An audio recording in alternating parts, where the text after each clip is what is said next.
Gözlerimde şu siyahın asrımda, menin xatlarımda keşlengen daptırımdaydım. Şetrengim akıllangan seferimde gelip saklayma seni güzel mengü asrımda canım. Zorlama sadakatimni o'g'irlama, aqidamni sen xorlama, ro'shan ko'zimni to'rlama, to'sinma canan to'rma, sensiz uçuşum to'g'rima, bak ko'nglimni sen qo'llama, sen suyimman tushanga meni sen unutma. Sen idin yurakka dog'ni elib kirib achib ketgan, sen idin hayotda meni ilgirlashga taraq etgan, sen idin sana ko'ngil so'g'i qilsam o'rab qaytirib etgan, kim idin bilsang men uchun muhabbatni o'zing tavratgan, qalbimni bermaysa berginimni bilmasangmi, mehrim bilan parvish qilman gulga yopib unmasangmi, menga kundab so'lamayman gerçi menga ko'nmasangmi, sana men bak gülüm o'zing yolg'iz yigan yurmasangmi. Arzuyum sen bilan, arzuyum sen bilan, mening g'oyam sen bilan, sen uchun to'kkan yoshni men yuyay ham bilan.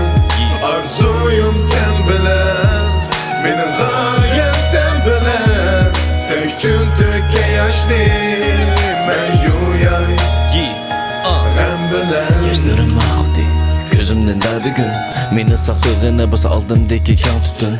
Tenhalıktan aldım ağzımga bir tane sen üçün. Detelemni çektim lekin konu cayğı kelmedin. Diyemegen sana seni süydüm ben hemedin. Muhabbetin teme emes ko'nglimdeki g'amidin. Dilimdeki temedin kulakta senin nefisin. Aldırmağın kadiminglik aqidamga yetmedin.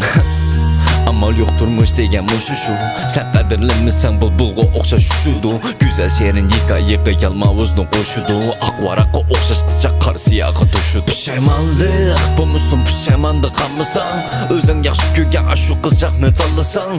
Naiti güzel, naiti güzel, naiti güzel muhabbet hep buni oldi sen. Arzuyum sen bilan, arzuyum sen bilan, mening g'oyam sen bilan, sen uchun to'kkan yoshni men yuyay ham bilan. Arzuyum sen bilan, mening g'oyam sen bilan, sen uchun to'kkan yoshni